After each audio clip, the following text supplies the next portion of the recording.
There is a treasure trove of strange and mysterious creatures inside a book we've known for thousands of years. The Bible is full of beasts. Did they really exist? Can they be found today, or are they just myth? Investigators are now re-examining the Bible, finding clues that will help us solve the mysteries surrounding miraculous animals. We now can find Jonah's whale, but it's not in the sea. The staff of Moses did not turn into a snake. We can dig up something bigger. If we can uncover Behemoth and Leviathan, tradition says we have to eat the monsters. Oh my God, look how long it is! And the serpent with legs in the Garden of Eden may actually exist. This is an amazing sight. To uncover the secrets, we need to decode ancient writings and unlock the hidden meanings inside symbols, myths, and legends. If we succeed, we will come face to face with the most mysterious beasts in the Bible.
The most infamous beast in the Bible is the serpent, the most sinister inhabitant of the Garden of Eden.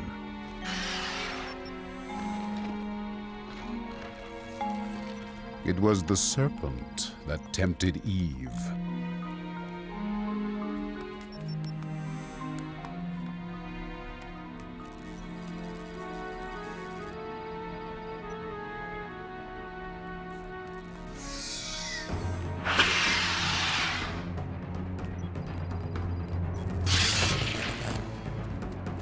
In the book of Genesis, the serpent has some disturbing characteristics.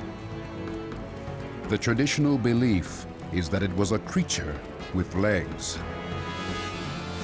The serpent found Eve in the garden and told her to taste the fruit from the tree of knowledge, the only fruit that God had forbidden both Adam and Eve to eat. If she ate the fruit, the serpent told Eve she would be like God and know the difference between good and evil. Tempted, Eve bit into the fruit and then shared it with Adam.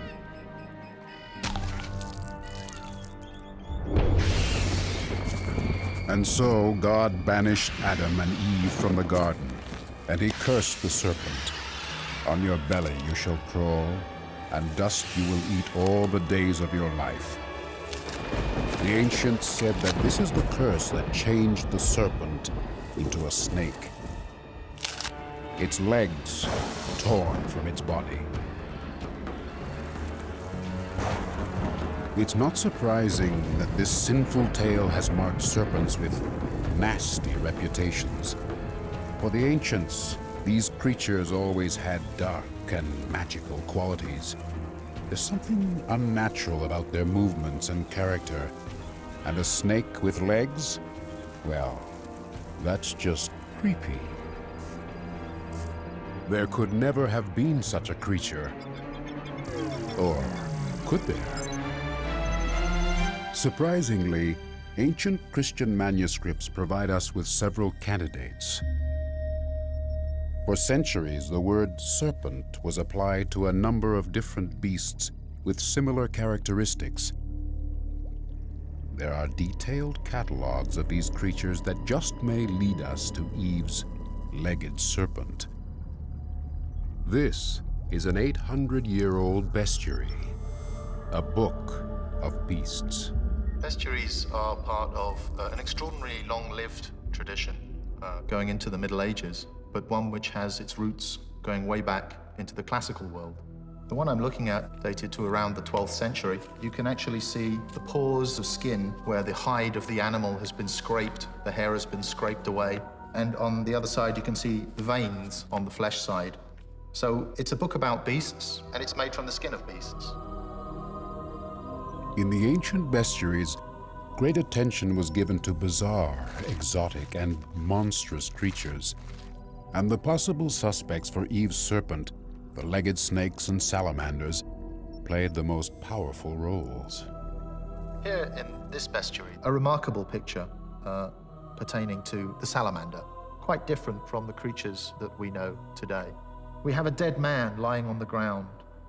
We have to the right a series of snake-like salamanders emerging from flames, and on the other side, the tail of a salamander disappearing into a well to infect it. And above, a spreading tree with salamanders winding round the branches to eat the apples and infect them to kill the man below. The salamander is what it says. I'll translate part of it. Among all poisonous creatures, it has the greatest power. For other poisonous creatures kill one by one, but this creature kills very many people at the same time. For if it snakes its way into a tree, it can infect all the apples with poison, and anyone who eats those apples, it kills. Because this text mentions the salamander poisoning apples by climbing into a tree, very early on, it gets associated then with the serpent in the Garden of Eden. Could the serpent described in Genesis be a poisonous salamandra? If we go back in time, long before these bestiaries were written, we find a biblical commentary over 1,600 years old, and in it, Eve's serpent has some tree poisoning talents. In this text called the Apocalypse of Moses, Eve tells her children her own version of what happened with the tree and the serpent. And in her version, she says that the serpent poured the poison of his wickedness, which is lust, into the fruit of the tree, and then took and bent down the branch low so that Eve could reach it, and she reached and took the fruit and ate of it. And as soon as she did, she knew everything had changed. This manuscript tells us that the serpent in Genesis poisoned the fruit of the tree before giving it to Eve, and the later bestiary image shows the creature known as the salamandra doing exactly the same thing. It leads us to a surprising new theory. The biblical serpent with legs may actually have been a salamander.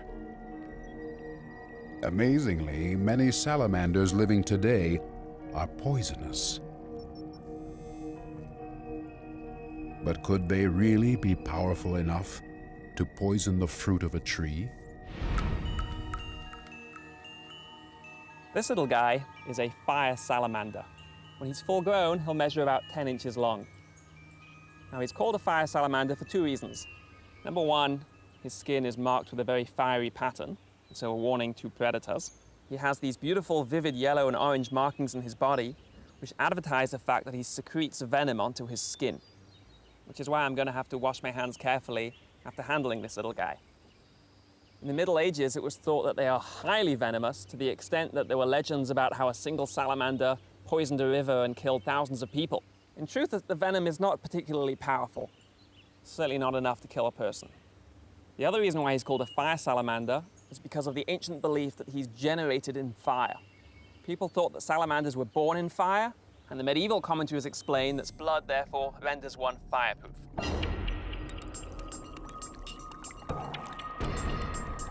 There is a long tradition associating the salamander with flames and hellfire. People believed that the salamander couldn't be burned, just like the souls of the damned that remained unconsumed by the fires of hell. These devilish characteristics certainly make the beast an obvious candidate for Eve's satanic serpent. The belief in the creature's magical fireproof properties probably originates from a behavior common to many species of salamander, hibernating in rotting logs. When wood was brought indoors and put on the fire, the creatures mysteriously appeared from the flames. People began to believe that the salamander could grow fireproof wool, withstand any heat, and even put out fires. Now, this little guy doesn't have any wool, and he can't live in fire either. In fact, everything we know about modern science tells us that no creature is generated from fire. And many people likewise dismiss the idea of salamander blood having fireproof characteristics as being nothing more than an ancient myth with no basis in fact. However, zoologists have recently discovered that newts and salamanders do possess fireproof characteristics, not in their blood, but rather in various liquid secretions. Salamanders have glands which secrete fluids over their body to keep them moist. Now, zoologists have observed that when these salamanders pass through fire, they start secreting these fluids over their body. The fluids then froth up into a foam, which amazingly means that the salamander is able to pass through the flames unharmed. The foam dissipates the heat from their bodies. So as much as people today might dismiss the entire legend of the fireproof salamander as myth, we see that there is truth to it, as amazing as that is. So, the ancients had it right. The salamander can secrete poison and walk through flames. But is this the legged serpent that tempted Eve? It turns out that the salamander is not our best candidate. The positive traditions surrounding the creature beat out its bad reputation. It was used most often to represent the good and holy, like saints that could withstand the flames of torture. The salamander even became a symbol for Jesus after his crucifixion on his journey through the fires of hell. And so, associating the holy salamander with the sinful serpent that tempted Eve is a contradiction. But there are other contenders. If we go even further back in time, not just centuries but millions of years, we find evidence for an extraordinary prehistoric predator that resembles the Genesis description, and that may lead us to a living serpent with legs.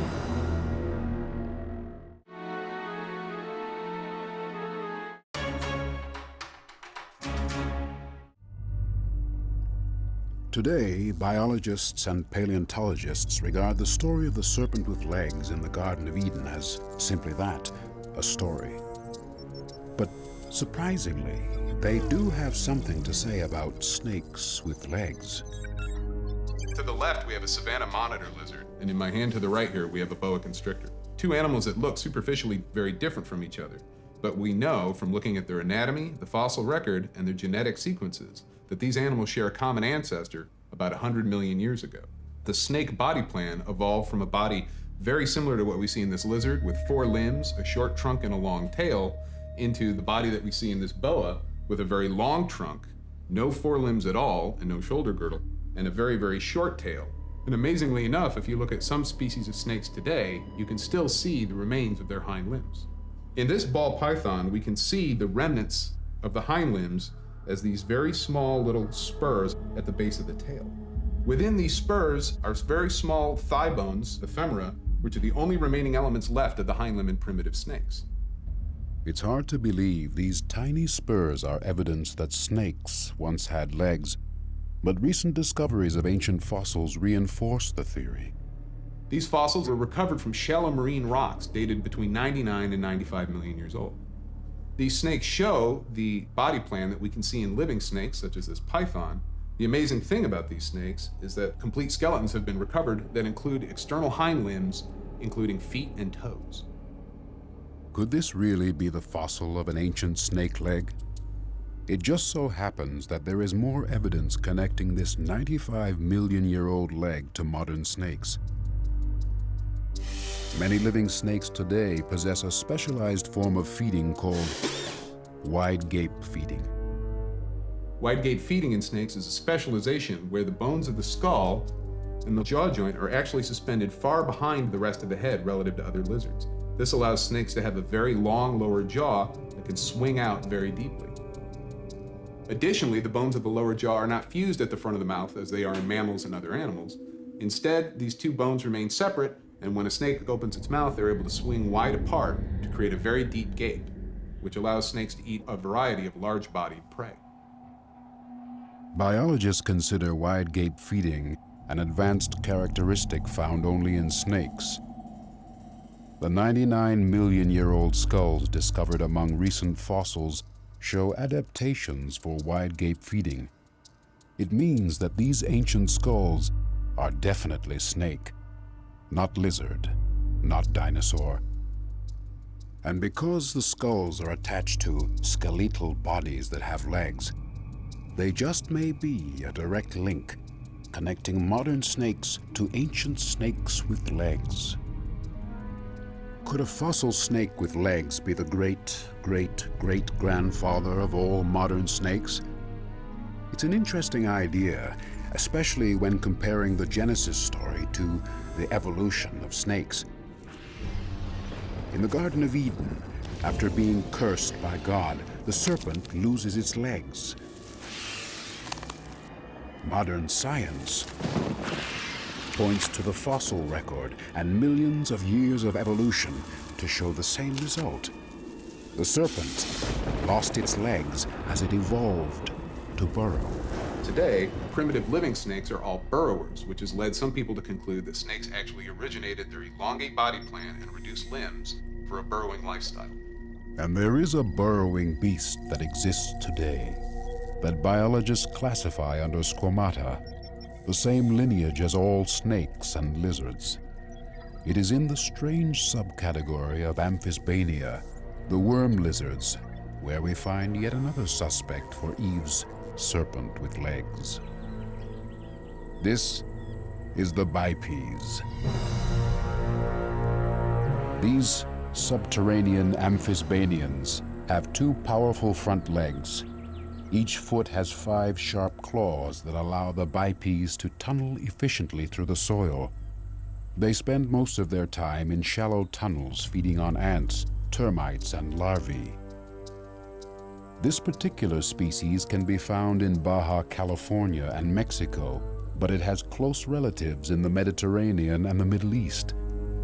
The legged serpent, a creature considered by most as only mythical, may actually exist today.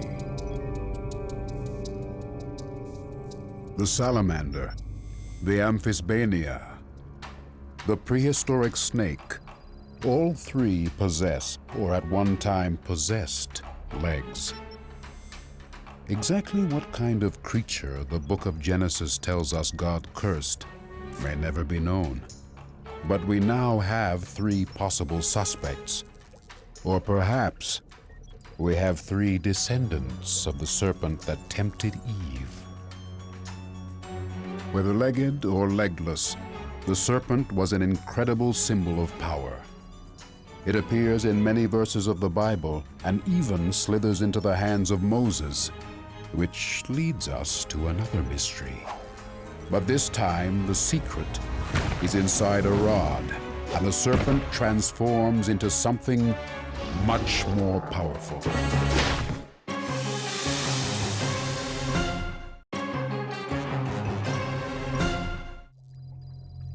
The ancient Hebrew of the Bible describes fantastic beasts that are incredible symbols of power. But modern translations often contain mistakes that are misleading. By going back to the original text, we can uncover animals lost to us for centuries. And one of the most beastly secrets in the Bible slithers beside the serpent that God gave to Moses.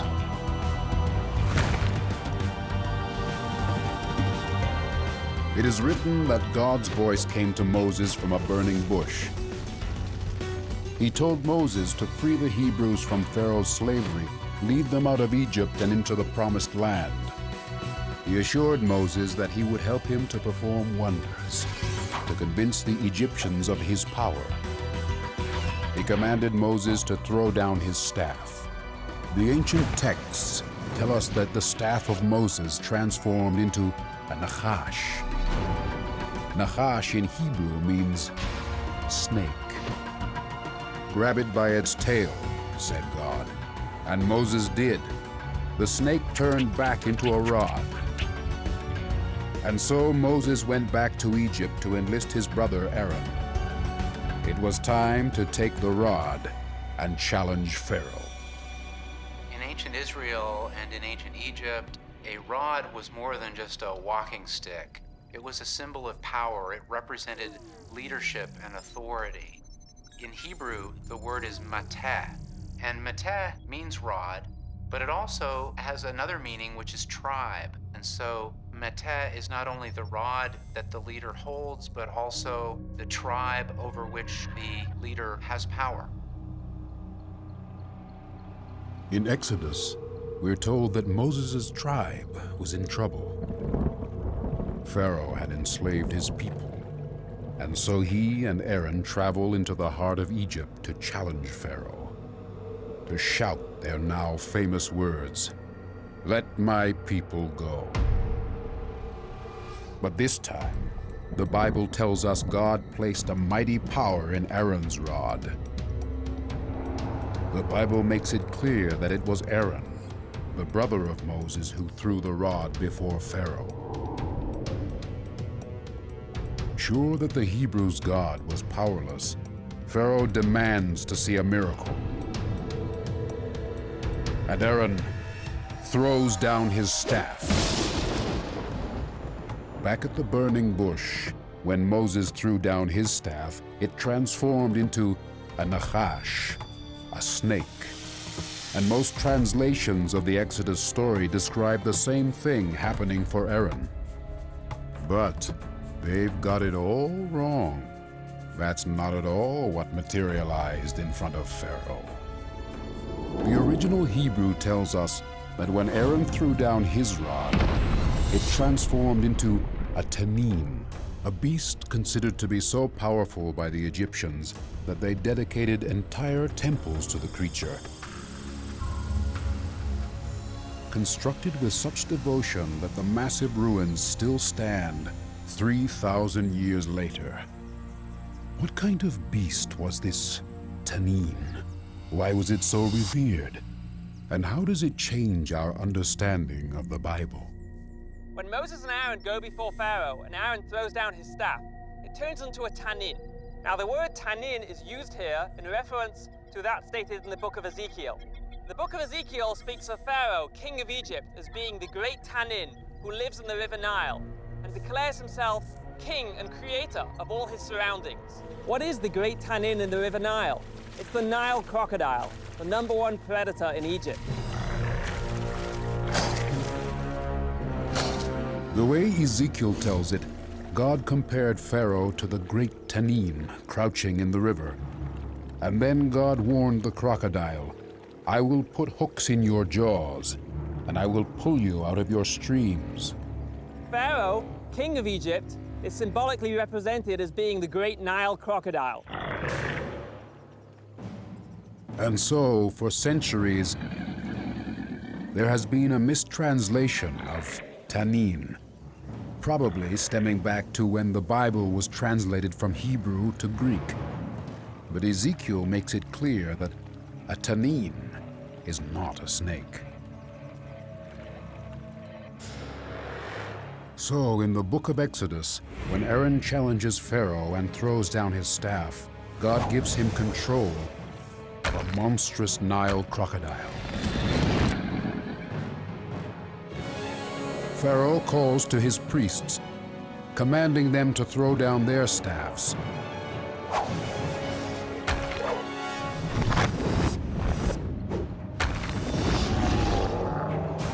And so begins the battle.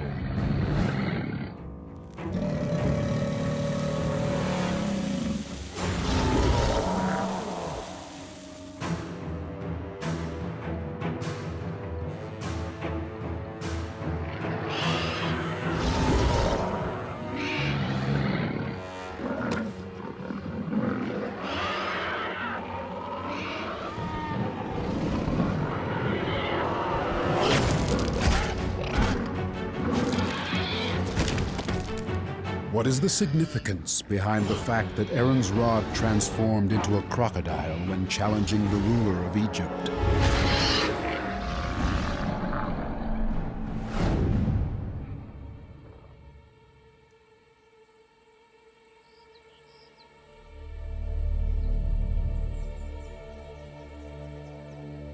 The mystery surrounding this biblical beast begins here. On these great stone columns and walls is evidence that one of the oldest and most revered of the Egyptian deities was the crocodile god, Sobek. We are in the temple of Kamambo in the southern part of Egypt, lying on the banks of the Nile. It's an unusual temple because it's dedicated to the infinitely glamorous crocodile god Sobek. Sobek was often shown as a man with a crocodile head or just as a crocodile. Sobek was one of the most important gods in the Egyptian pantheon. He was probably one of the top 10 or 15 gods. And over time, his popularity grew and grew. Part of this was because he was a combination of a fertility god and a sun god. The ancient Egyptians chose a crocodile for Sobek because they believed the crocodile had magical powers. Female crocodiles seemed to know when the Nile's waters would flood. Just before the flood, they would lay 18 to 80 eggs. Their nests would always be above the line of the flood, and therefore never disturbed by the rushing waters. The other thing, of course, is that crocodiles spend a lot of time on the sandbanks sunning themselves, and that made them a very ideal choice to be a solar deity. And if you look at the scales of a crocodile, they shine in the light, and they look like gold, and again, this is reflective of the sun. The Egyptians actually had a live crocodile in a pool in the back of the temple, and this was supposed to be the incarnation of the god Sobek, and pilgrims would come and visit him, bringing him offerings of food and drink, meat and bread, and even wine, so the crocodile would be appeased. So to kill a sacred crocodile would be an incredible crime. So, in the tale of Exodus, God transforms Aaron's staff into one of Egypt's most celebrated animals. Aaron's control over the mighty Nile crocodile would have challenged Pharaoh's every fiber of belief. It looked as if his god Sobek was in trouble.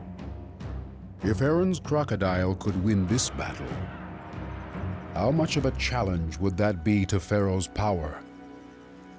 The recently unearthed mummified remains of 2,000-year-old crocodiles just may hold the answers.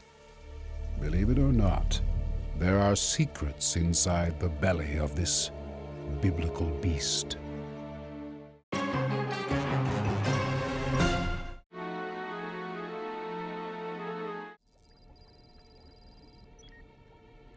The Bible describes marvelous and fantastic creatures. New investigations into the origins of these beasts have uncovered shocking truths. For centuries, there have been monsters hiding from us in plain sight. It all goes back to a mistranslation in the biblical tale of the Exodus. In the Hebrew text, Aaron's rod does not transform into a snake. It becomes a mighty Nile crocodile. For any pharaoh, this would have been very intimidating. The crocodile was one of Egypt's most revered gods. If Aaron's crocodile could swallow Pharaoh's, how much kingly power was at stake? The true meaning behind the Exodus showdown can finally be uncovered with the help of a crocodile mummy. This crocodile is at least 2,000 years old, but probably more like 2,300 or something like that. Crocodiles were mummified because the Egyptians believed that, of course, you live eternally, and gods, too, are eternal. And they believed that the spirit of the god Sobek came into a sacred crocodile that was in residence at the temple. And when the crocodile died, they would mummify it and bury it with great pomp and splendor because, of course, it was a god. Now, sometimes, so that the crocodiles would keep their shape, They stuffed their internal cavities with papyrus, and sometimes they were inscribed. So some of the crocodile mummies are not only interesting because they are mummies of crocodiles, but also because they have given us hundreds and thousands of documents from ancient Egypt. In the early 1900s, hidden in the shifting sands outside the ancient Egyptian town of Tebtunis, archaeologists uncovered 1,500 crocodile mummies. 31 of these mummies were stuffed with papyri. The crocodile cavities contained a veritable bouillabaisse of ancient texts, spanning not just centuries, but cultures. Amongst the writings were Greek poems and plays, suggesting that the crocodile cult was not only popular with Egyptians.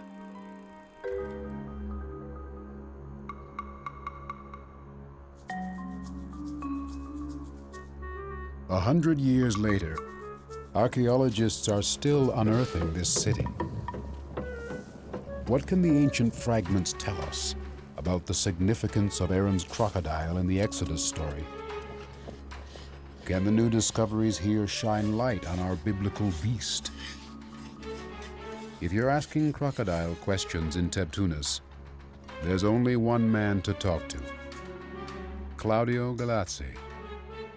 And one of this professor's most favorite places to dig is just down this ancient road and outside the walls of another crocodile temple. Now we are beside the temple of the crocodile gods. The most important god of Tebtunis was the crocodile. As you can see, beside the temple we have an empty area. In this empty area we collect thousands and thousands of papyri. And many papyri fragments unearthed by Galazzi's team contain questions to the crocodile god Sobek. The people wrote on the small paper the question, or sometimes many questions, then presented to the gods in order to have an answer concerning some personal problem. Example, I must go to Alexandria or not? Example, who stole my clothes? Cronion, Irene, or another person? The people present question to the crocodile because the crocodile god was oracular god. An oracular god was considered a wise counselor, able to predict the future. Because the ancient Egyptians witnessed the crocodilian habit of predicting floodlines, never laying eggs too low on the banks of the Nile, they considered the crocodile a psychic deity. After receiving the written notes in the crocodile temple, the priests, apparently channeling Sobek, would provide written answers. The original questions were then buried in the sands outside the temple wall. These small papyri prayers have been sealed shut for over 2,000 years. The secrets they hold can show us the true power behind Pharaoh's crocodile god. Yes, a few days ago, in this area, in a few square meters, we collect 55 oracular questions that you can see in our laboratory.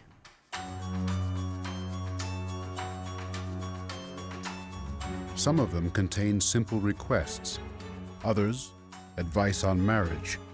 Others still list a variety of suspects for a variety of crimes, asking Sobek to pick out the culprits.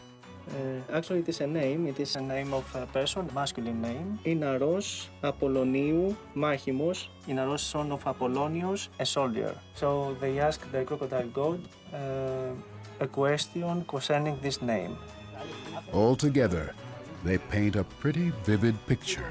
We can see a real picture of the life of more than 2,000 years ago. And what the picture shows is that Sobek, the crocodile god, had become one of the most popular deities in the Middle Kingdom. Romans and Greeks began to believe in the Egyptian god. Moses and Aaron's god would have been up against some serious worship. And so, when we read the correct translation of the Exodus story, and Aaron's rod transforms into a crocodile, not a snake, the symbolism becomes crystal clear. For the first time in millennia, the true meaning behind this biblical beast is unveiled.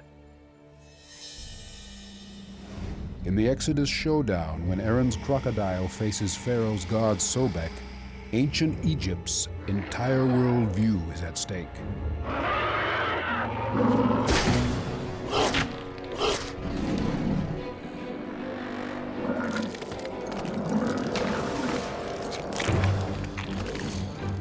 According to the Bible, Aaron's crocodile slid across the blood-stained courtyard and gulped down every last one of Pharaoh's reptiles.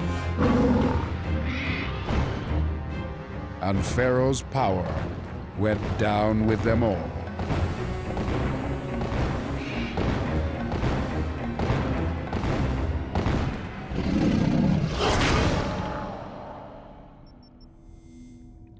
The Bible tells us that Pharaoh didn't get the message. His heart was stubborn.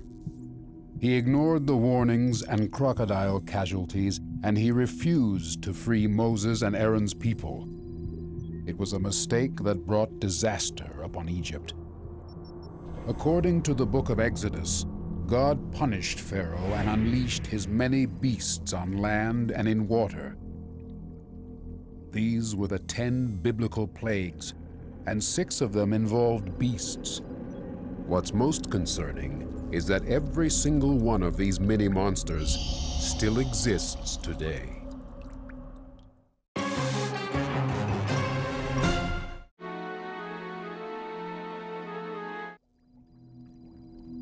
The Bible is full of beasts. But just how literally are we supposed to interpret the monsters of Scripture? We've found the answers by re-examining the ancient manuscripts, and what we've uncovered is very real. In the Exodus story, when Pharaoh refused to free the Israelites from slavery, we're told that God unleashed hell upon Egypt. 6 of the 10 biblical plagues involved beasts. Being small didn't mean these critters weren't deadly. Their incredible numbers made these mini-monsters unbearable. And while some of these creatures are well known, others are shrouded in mystery. After turning the river Nile to blood, the Bible says God commanded Aaron to stretch his staff over the water. Hordes of frogs jumped out and smothered Egypt.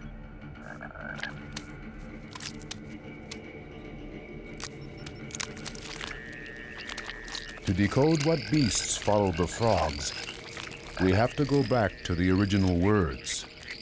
Unlike modern English, Biblical Hebrew has a very small vocabulary, so one word can mean different things in different contexts. So when we're looking at the biblical plague stories, looking at these words referring to the different plagues, our English translations might be very different from what the ancients who first told and heard these stories were imagining. It's plague number 3 where the mysteries really begin. The popular understanding of this plague and those that followed is ripe with mistranslation. The third plague is the plague of, in Hebrew, kinim. Kinim means biting insects. Now, a lot of traditional English translations have translated that as the plague of lice, and they do bite, but it would make just as much or maybe more sense to translate it as mosquitoes or gnats, which are much more aggressive. The aggressive, blood-sucking and disease-carrying swarms of mosquitoes and gnats sound devastating and make for a much more monstrous plague number 3. The 4th plague was flies, or was it something much worse? The 4th plague is the plague of arov. In Hebrew, arov refers to a swarm of what is less clear. The idea that this was a plague of flies probably goes back to the Septuagint, the Greek translation of Hebrew scriptures. In the Septuagint, the word arov was translated into a Greek word that refers to a dog fly. And so we get, for the fourth plague, a plague of flies. But the Greeks got it wrong. The Hebrew word arov could apply to a mixture of stinging swarms. So, in the tale of Exodus, God most likely sent flies and swarms of stinging insects like hornets and wasps. Now, that's a better plague. According to the Bible, God removed this plague only after Pharaoh promised to release the Hebrews. However, Pharaoh once again broke his promise, and so God unleashed an unspecified killing disease. But exactly what disease was it? The Bible tells us the horses, the donkeys, the camels, all the Egyptian livestock was dead within a day. Perhaps we should look to the smallest but deadliest beast known to man, bacteria. The highly lethal Bacillus anthracis. It's the bacterium in anthrax. Once inside the bloodstream, the anthrax bacilli release toxins that destroy clotting agents, causing horrible tissue destruction and death. It literally causes the infected animal or person to bleed out from every orifice. This microscopic bacterium is only 1 by 9 micrometers in size, but it is one of the most deadly beasts ever unleashed.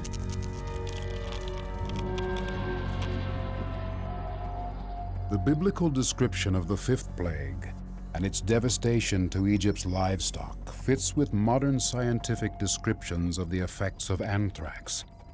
But according to Exodus chapter 9, this was not the only tiny beast God unleashed. For the sixth plague, God tells Moses and Aaron to go and get ashes from the furnace and take them before Pharaoh, and then have Moses throw the ashes up into the heavens, and the ashes will spread out across the land of Egypt and cause shaheen on both animals and people.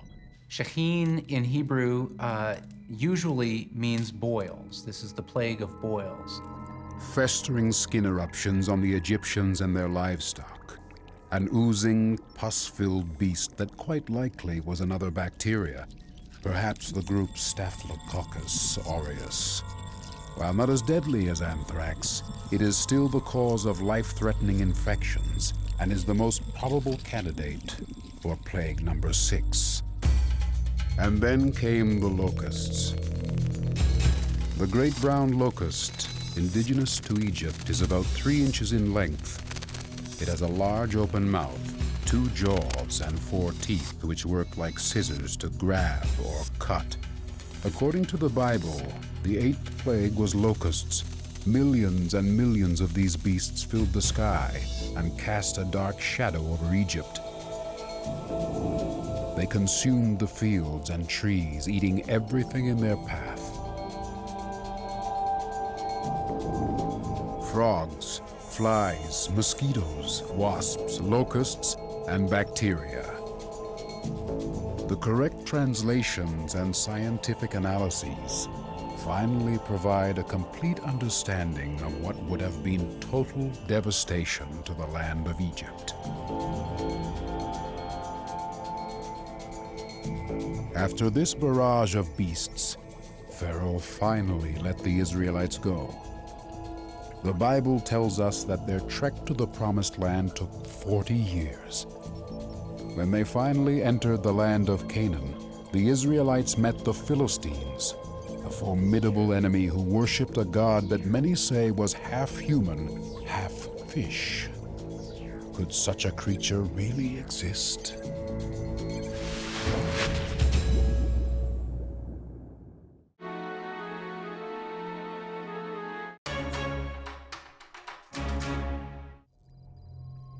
There are 1,000-year-old mysteries surrounding miraculous creatures in the Bible. Beasts that seem too far out to be real. But there have been many tales of unfamiliar animals initially dismissed as superstition that were later proven to have a basis in biological fact. Today, we can uncover ancient biblical clues to separate reality from myth, and the mermaids from the mere men. Could merfolk really exist? Tradition suggests they were worshipped as gods in ancient Judea. Legends of mermaids and mermen are incredibly old and span the globe. Throughout history, they have been called many names: sirens, silkies, tritons, morgans, and nixies. And in some places like Weeki Wachee, Florida, they are very real creatures. I do believe mermaids exist. I think, why not? The ocean's a big place. It's filled with many creatures, and there's been sightings throughout the centuries of mermaids, so why not believe in them? Surprisingly, mermaid tales go as far back as the Bible. The first known mermaid story is 3,000 years old from Assyria. The tradition of the merman has been said to go back even further. Sumer, located in southern Mesopotamia, modern-day Syria and Iraq, is one of the earliest known civilizations in the world, and many Sumerian cultures worshipped Dagon, the great god who became known as half-man, half-fish. And the popular belief is that the biblical Philistines, the Israelites' biggest rival, worshiped the same fish god. In the Hebrew Bible, they describe the Philistines as one of the primary enemies of the Israelites. One of the aspects which is depicted in the Hebrew Bible is the god of the Philistines, Dagon. Today, on a hilltop in the middle of Tel Aviv, there are Philistine ruins that just may have been an ancient temple for Dagon. We know that the biblical text talks about a temple of Dagon in Gaza and a temple of Dagon in Ashdod. There is a strong possibility that the temple we see below us here at Kasila, a Philistine temple, could be also a Philistine temple of the god Dagon. Could it be that the biblical enemies of the Israelites actually worshipped a half-man, half-fish god behind these very walls? There's a popular understanding of the name Dagon connecting to a fish-like god. And the reason being is that the name Dagon reminded many people of the Hebrew word dag, which means fish.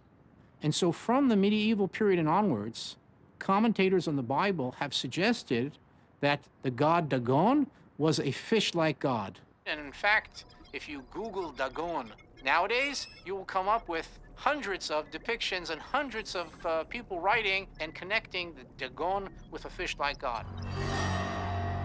Associating the ancient religious text with merfolk is just as prevalent today as it was in the Middle Ages. The half-human, half-fish deity swims through hundreds of websites tagged as the god of the biblical Philistines. How do we explain the enormous amount of literature devoted to this creature?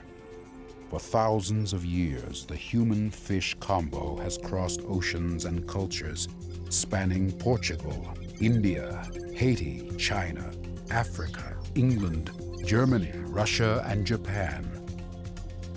Why has the mermaid been so popular throughout the ages right up until today in so many cultures? Cryptozoologists like Lauren Coleman will tell you it's because these creatures actually exist. They're just not so pretty. One of the animals of interest to cryptozoology is the mermaid, and the popular image of a mermaid is of a beautiful woman. But what if the creature is something else? What if it's a sea cow? What if it's a manatee? A lot of people have said, how could people misinterpret this animal as a mermaid? Obviously, to each other, they look beautiful, but to humans, it is apparent that they're a rather ugly animal.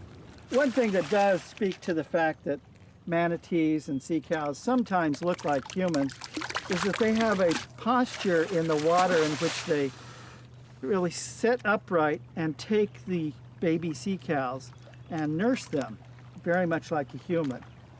And sailors on ships looking very far away could have interpreted this as human beings, as mermaids giving milk to their babies. But reports of mermaids are cross-cultural, historically very old, and that gives us some clue that mermaids cannot just be explained by sea cows or manatees, because some of these reports are from areas where there have never been manatees. So what else is going on? I myself think that a lot of mermaid sightings may not be manatees, but indeed may be seals, because seals are thinner. They have a head that's much more mermaid-like. Seals and sea lions certainly seem to fit better with the mermaid description. Their large, forward-facing eyes and human-like faces make up a much prettier package than the sea cow. Additionally, seals and sea lions call to each other while on shore, and the quality of their cries can sound incredibly human. There are several species of seals with habitats in most of the world's oceans, seas, and even some freshwater lakes. Considering the theories of mermaid misidentifications, the seal's global presence makes it an ideal candidate to propagate a worldwide myth. So, merfolk are most likely seals. But what does that tell us about Dagon, the supposed half-human, half-fish god of the biblical Philistines? Were the ancient enemies of the Israelites simply confusing seals with gods? If you would travel through a time tunnel back to Philistia in 1000 BCE and ask him if there's any connection between the god Dagon and a fish god, a Philistine would probably say that's a very fishy idea. There's no basis for this. And the reason being is in all our knowledge of Philistine archaeology, we don't have depictions of gods in the shape of fish. It is something that appears from the Middle Ages onwards. Because the word dag means fish in Hebrew, medieval translators of the Bible depicted Dagon as a fish god, and in mermaid-crazy medieval Europe it became a hugely popular mistake that even today we can't seem to unhook from the good book. The fact is that the entire word Dagon relates much better to the Hebrew word Dagan. The Hebrew word Dagan, which is grain. We know of a Semitic god, an ancient Semitic god from the period before the Philistines, the Bronze Age, of a god by the name of Dagon, who was related to fertility of grain and agricultural fertility. And in fact, it seems from what we can tell from the ancient remains of the Philistines is the main god of the Philistines was in fact a goddess. And it was probably a goddess like a mother goddess, sort of like a Gaia of the ancient Greek cultures. And it could very well be that the Dagon, the male god of the Philistines, is in fact a evolution from something that originally was a female deity during the times of the Bible. It makes more sense that the Philistines worshipped a deity that they believed supplied their daily bread. A mother goddess or god of fertile grain seems a smarter choice than a fishy man with a tail. And so the mer-god associated with the Bible is merely a myth, resulting from a medieval mistranslation. The belief in this biblical beast is busted. But there are other beasts most definitely described in the biblical seas, much more difficult to pass off as myth. What would you say if we told you that we found the whale that swallowed Jonah?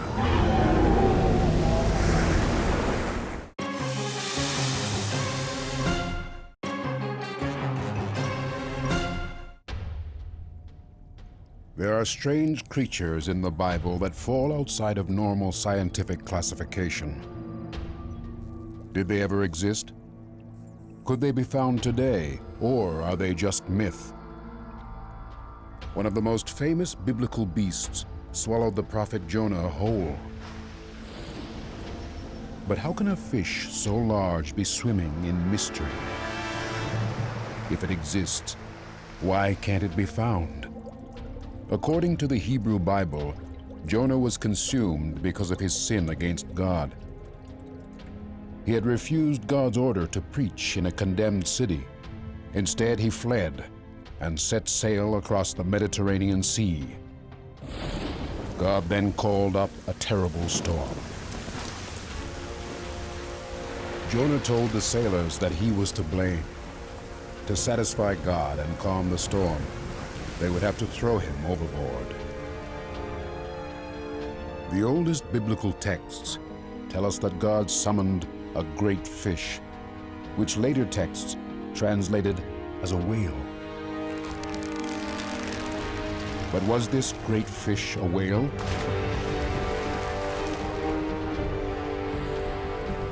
Or was it something else?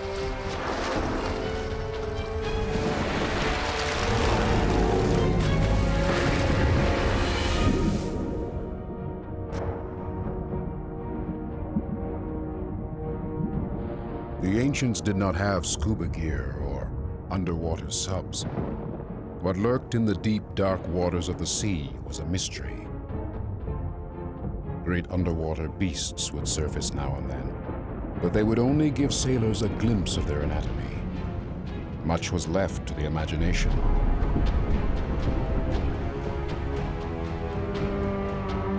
And so, descriptions and illustrations of sea creatures back then often don't match what we know of sea animals today.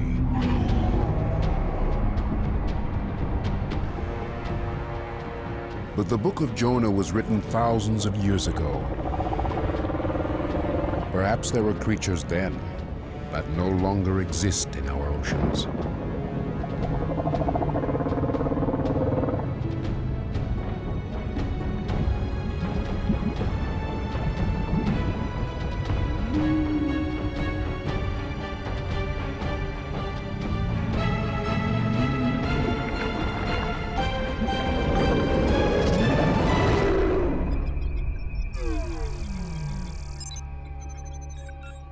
The Bible says Jonah survived inside the belly of the great fish for 3 days and 3 nights. He begged God forgiveness for his disobedience. Only then did the fish spit out Jonah. Is it possible that a man could be swallowed whole and live? What sort of fish could accomplish such a feat?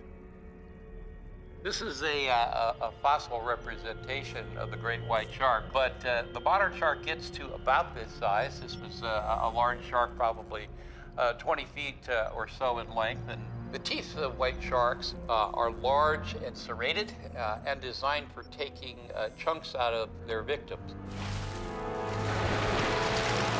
So as a result, most attacks by white sharks on humans result in serious injuries, which then precludes the possibility of a human being consumed whole by a white shark without any damage. However, in the past, there were large sharks in the fossil record that were large enough to consume a human being without causing such damage. These ancestors of the white shark and the mako shark grew to much larger sizes than they are today.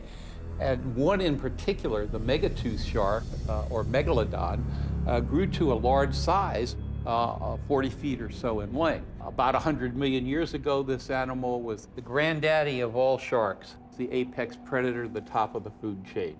We know it ate such things as manatees and whales, ancestors to modern baleen whales.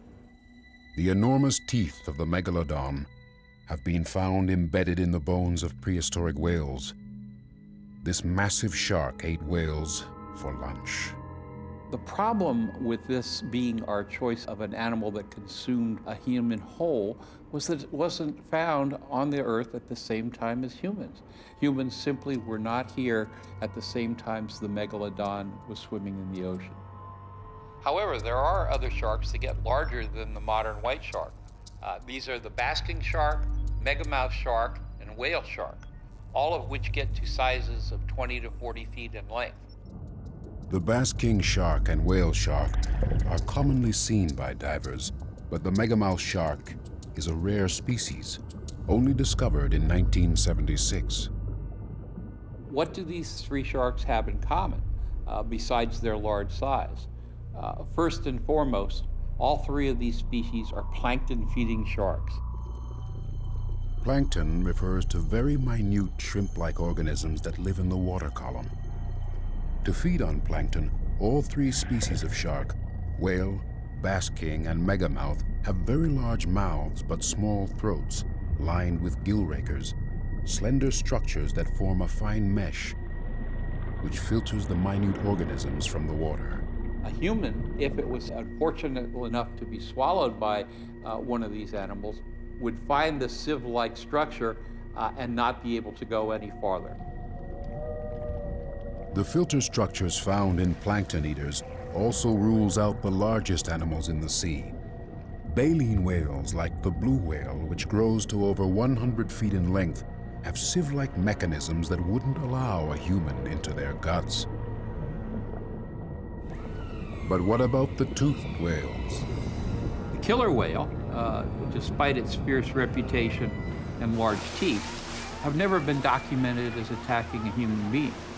The sperm whales, which get to 50 feet or more in length and have large teeth, much like the killer whales, also have never been documented as actually attacking a human being. So as a result, we can again take these three groups of marine mammals and cross them off our list. Even if one is so unlucky to be swallowed by a whale or a shark, the acids in the stomach of these animals is so caustic that nobody could hope to survive, even if one found themselves in the belly of this beast. It looks as if there is no great fish existing today or in the past that could perform Jonah's miracle. But this whale may be swimming in metaphor. In the book of Genesis, it is said that God divided the waters below heaven from the waters above. Perhaps searching underwater for the beast is altogether the wrong place to start. Perhaps we should be looking to the sky. This is a 400-year-old star chart, an ancient mariner's map of the night sky. It's covered by constellations depicting all kinds of celestial beasts.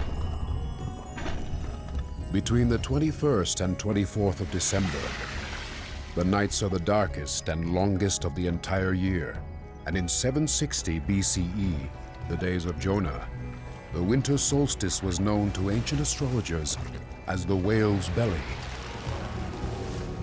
Because during those long nights, there was one constellation that swallowed the sky. With modern planetarium software, we can actually travel back thousands of years to view the night sky from any location on Earth. So what I'm going to set up here is the night sky for 760 BC. Going to set our location just above the Mediterranean, and the date is December 21st. So this would have been the longest night of the year during those really dark winter months. Now, I want to bring up a constellation known as Cetus. Now, Cetus was fabled to be a mythical sea monster or a giant amphibious whale, and this constellation is huge. It's actually the fourth largest constellation in our night sky. It's made up of about 15 faint stars, 5 of which make up the enormous head of this creature, spanning down into its giant whale-like tail. And because it's so enormous, you can actually only see it in its entirety between the months of October and January. So on this date of December 21st, at about 8:30 in the evening, we can just see that Cetus is just above the southern horizon, and you can see it just sitting there stretching across that part of the sky. During the 3 longest nights of the year, sailing under this constellation was called being in the whale's belly.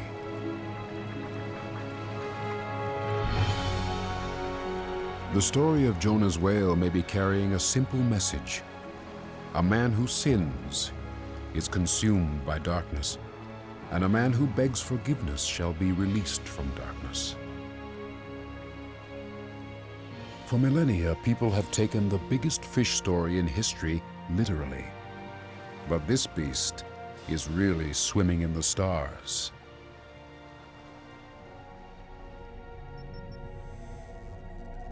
However, there is another biblical tradition linking beasts, bellies, and repentance. Two massive monsters are supposed to appear at the end of days, but they don't eat us. We get to eat them.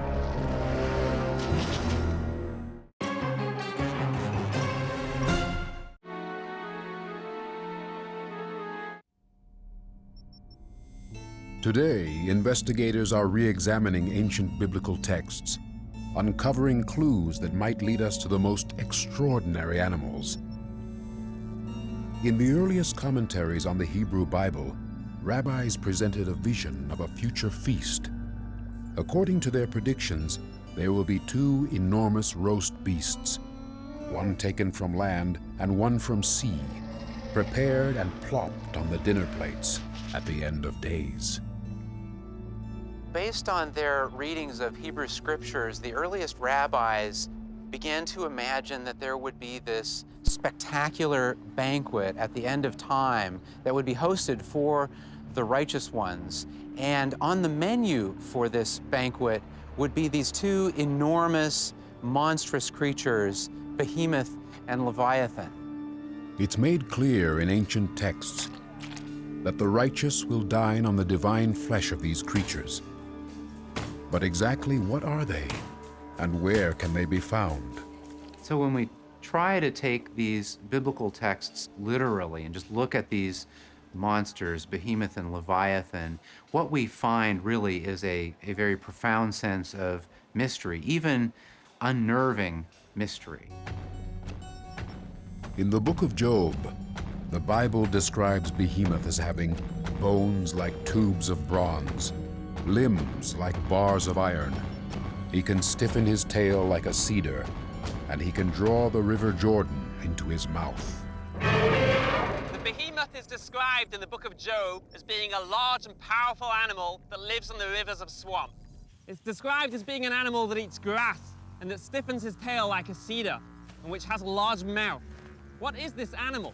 Some have suggested that it's referring to a sauropod dinosaur. A sauropod dinosaur, like the famous Brontosaurus, is a large, powerful animal. It lives in the swamp, and it has a tail like a cedar tree.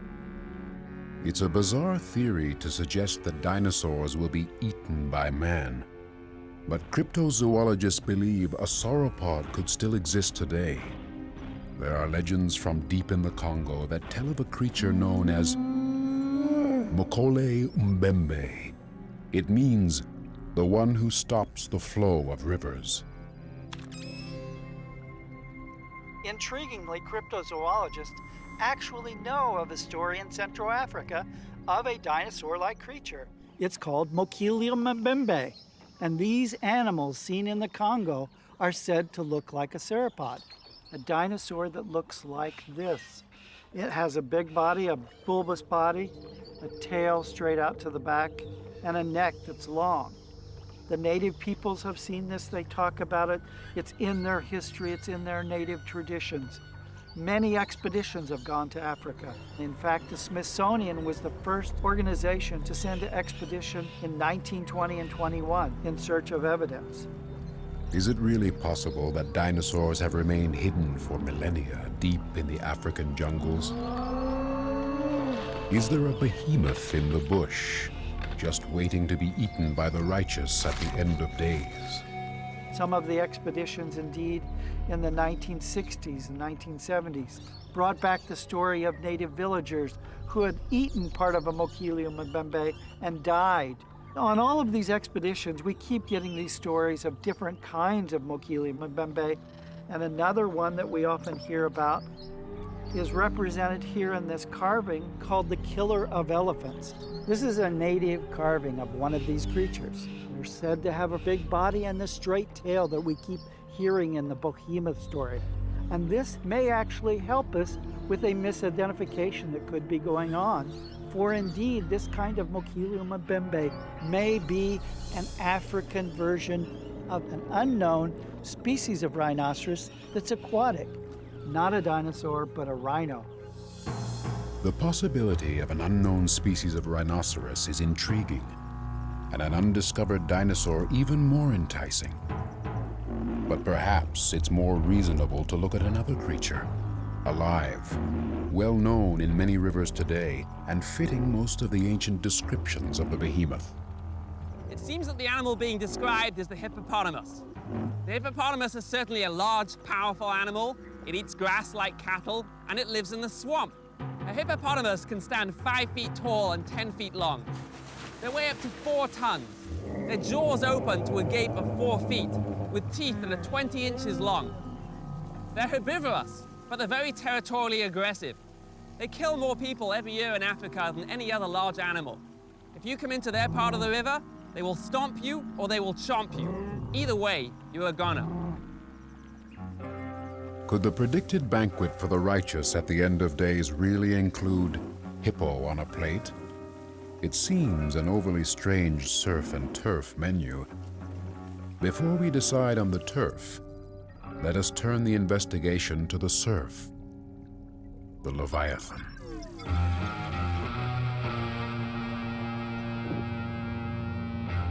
The book of Isaiah describes the Leviathan as a twisted sea serpent. In the book of Job, it is written that when Leviathan is hungry, he sends forth from his mouth a heat so great as to make all the waters of the deep boil. Terror surrounds his teeth. He makes the mighty afraid and is impenetrable by sword.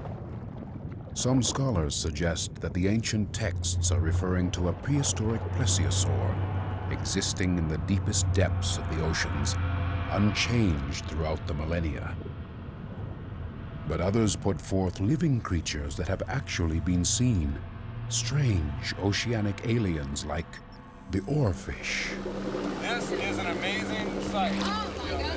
This thing is probably at least 50. Also called the king of herrings, the oarfish is the longest bony fish in the ocean and can reach up to 36 feet in length. Its flesh is of a goopy, gelatinous consistency, and it sports a majestic cardinal red dorsal fin. The oarfish is rarely seen because it frequents depths up to 3,000 feet, and it wasn't until 1996 that an oarfish was filmed alive. But as large as this fish gets, fearsome it is not. The oarfish is toothless, feeds on plankton, and is quite harmless. Not really the apocalyptic sea serpent described in the book of Job. In fact, the deeper we fish the biblical seas in search of clues for Leviathan, the more we discover that the traditions surrounding this creature are contradictory. And if we chase the fish into later Christian tradition, we find that we really aren't fishing for a fish at all. We see in Jewish tradition how the rabbis imagined that Leviathan was actually a creature of God who would serve a purpose within creation in the end times as the main course for this final banquet. In Christian tradition, it goes in a very different direction. Part of the reason for that is that in the Greek translation of Hebrew scriptures, known as the Septuagint, the proper name Leviathan gets translated into Greek as Drakon. Drakon is simply Greek for what it sounds like, dragon. So Leviathan became a kind of generic dragon. It seems that Christian writers changed the great serpent fish into a dragon. In the books of the New Testament, Leviathan has lost his fins, lost his name, and has gone to the devil. Leviathan really informs the image in the book of Revelation of the red dragon, who is Satan and the devil in Revelation 12. In Revelation, the apocalyptic visions include God saving a Christ child from being devoured by the red dragon. If this is the same dragon, the same Drakon that is Leviathan, then the tasty fish for the God-given banquet has been changed into very unpalatable and satanic monster meat. When it comes to Leviathan and Behemoth, clearly there is a disagreement over the nature and purpose of the biblical monsters. The Bible actually, I think, really glorifies and lifts up that sense of ambiguity and mystery and unknowability in Leviathan and in Behemoth. Mystery, the root of the word mystery is unknowing, not knowing, and these creatures really are, in some sense, personifications, monstrous personifications of unknowing. There is a sense of horror to all religious experience, insofar as religious experience is about encountering otherness. And these figures of Leviathan and Behemoth really represent that for us in the biblical literature. You know, in some ancient maps out there along the edges of the mapped known world, the terra cognita was the terra incognita, the unknown territory. And on some maps, you'd find a note there, here be dragons, or here be monsters. We have that in the biblical world as well. There are monsters out there, and they represent that sense of the terra incognita, the unknown, the ungrounding that is there around the edges of the known and the well-grounded.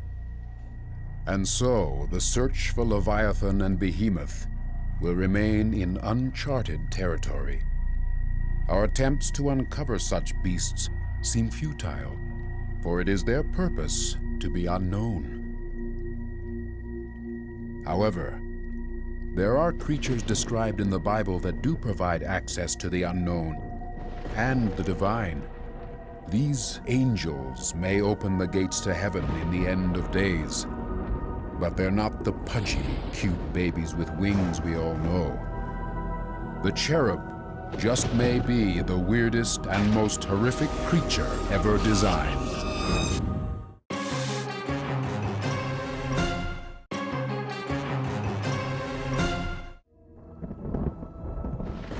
Scattered throughout the Bible, there are clues that point to a famous but horrific messenger of God, a tetramorph, a combination of 4 creatures that make up the angel known as the cherub. The real message this angel carries has been lost through the centuries. It is a terrifying creature, not the pudgy, naked boy many artists have depicted. By examining its descriptions in detail, we can finally reveal the true meaning behind its design. The best man for the job is Ezekiel. He was the prophet who got the best look at the cherub. In a vision, Ezekiel saw a storm. A wind was coming from the north, a great cloud with flashing fire. Inside, there were figures resembling 4 living beings, and they traveled like bolts of lightning. The ancient text explains that inside the beings there was something that looked like burning coals of fire.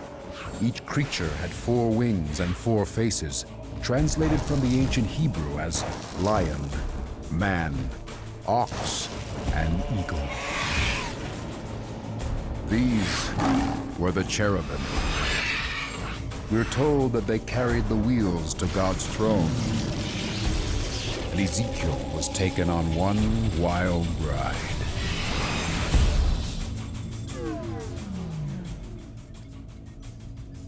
The cherub is one of the most holy yet most terrifying beasts in the Bible. It is ranked 2nd in the Bible's top 10 of holy angels, and it flies through many of the Bible's books, chapters, and verses. There are a number of other references to cherubs or cherubim in the Hebrew Bible besides in the book of Ezekiel. For example, in Psalm 18, God rides a cherub. In other psalms, cherubim are surrounding the throne of God or supporting the throne of God. And of course, there are 2 cherubim on top of the Ark of the Covenant, acting almost as guardians of that ark. The most famous cherubim are probably the cherubim that God places at the entrance to the Garden of Eden in order to prevent Eve and Adam from returning after they have been exiled. A guardian of arks and gates, Was the cherub simply considered a brawny bouncer, keeping man from entering sacred places? For the ancients, it would have represented ultimate power. The strongest animals that exist in the ancient Near Eastern repertoire are the lion and the bull. Both represent raw power at its ultimate. In addition to that, you also have the eagle, the most powerful of the birds that are in the sky. Needless to say, if you combine all three of them, the bull, the lion, and the eagle, you have the ultimate power. You have the strongest thing that you can imagine. In modern day terms, it's combining a nuclear submarine, an Abrams tank, and an F-16, all packed into one package. So, the cherub is a complete power package, a combination of man and 3 animal kings. The lion is considered king of the beasts, its mane a royal crown. Weighing up to 500 pounds, these powerful cats are at the top of the food chain, and there have been many instances of man falling prey to this animal king. The ox is nothing less than the king of domestic beasts, the bearer of great burdens, giving itself willingly to sacrifice. And the eagle, well, the eagle in the cherub actually isn't an eagle. The original Hebrew points to a different bird. For centuries now, a mistranslation has plucked great symbolic power from the head of the cherub. In the Bible, the king of birds is the Nesher. Nesher is usually translated as eagle, but if we look at the various descriptions of the Nesher given throughout Scripture, we see that it can't be the eagle. First of all, the Nesher is described as being bald. Now, eagles are not bald. Even the American bald eagle is not actually bald. It has white feathers on its head, and it was originally called the baldy-headed eagle. In Old English, baldy meant white, so it was the white-headed eagle. Eventually, that name, baldy-headed eagle, became shortened to bald eagle. But it's not bald. In addition, the Nesher is described in Scripture as feeding on carrion, and eagles usually take live prey. So which bird is bald and feeds on carrion? It's this bird behind me, the griffon vulture, largest and most magnificent bird of prey in the Middle East. This is the Nesher of Scripture. This is the bald bird that feeds on carrion. And those facts are actually connected. Being bald means that it can insert its head into the carcasses of the animals that it's eating without getting blood and guts caught up in the feathers of its head. It's also the lord of the air, the highest flying bird. In fact, the altitude record for a bird is held by a griffon vulture, one of which once collided with an airplane at an amazing 37,000 feet. They even have special lungs which enable them to breathe at that altitude. The question is, if the Nesher is actually the griffon vulture, why does everybody think it's the eagle? The answer is that these translations took place in Europe. In Europe, there aren't so many griffon vultures, but there are a lot of very large and prominent eagles. That's the bird that Rome portrayed on its banners. However, in the land of the Bible, it's not the eagle which is the king of birds, it's the griffon vulture. The correct translation for Nesher puts powerful meaning lost for centuries back into the cherub. The griffon vulture is the highest flying bird in the world, which fits well with the cherub's soaring and divine purpose. But a vulture signifies death. In the earthly realm, the natural world, it feeds on the dead. We can say that these two extreme natures of the Nesher mirror man's potential for virtue or for sin. The two extreme natures of the vulture also fit perfectly inside the cherub's divine double function. Cherubim always function as a kind of in-between figure. They are mediators between the divine and the human, between these two realms. One of the roots of the word cheruvim in Hebrew goes back to an Akkadian meaning of gatekeeper. You think about what a gatekeeper does. A gatekeeper prevents access through a gate, but a gatekeeper also provides access through a gate. And I think that cherubim serve in this same double way. On the one hand, they may serve as guardians to prevent entrance. On the other hand, they may serve as access points, as entry points.